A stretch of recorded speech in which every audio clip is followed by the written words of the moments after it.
sa hirap at ginhawa, at sa kasaganaan, sa sakit at sa kalusugan, upang mahalin at ingatan ka hanggang sa tayo pagkawalay ng kamatayan.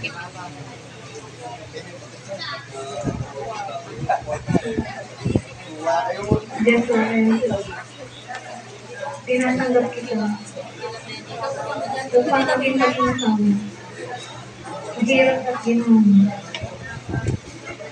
sa mahirapan at kasaganaan, sa sakit at kalusugan, upang mahalin at ingatan mo hanggang sa tayong paghiwalay ng kamatayan.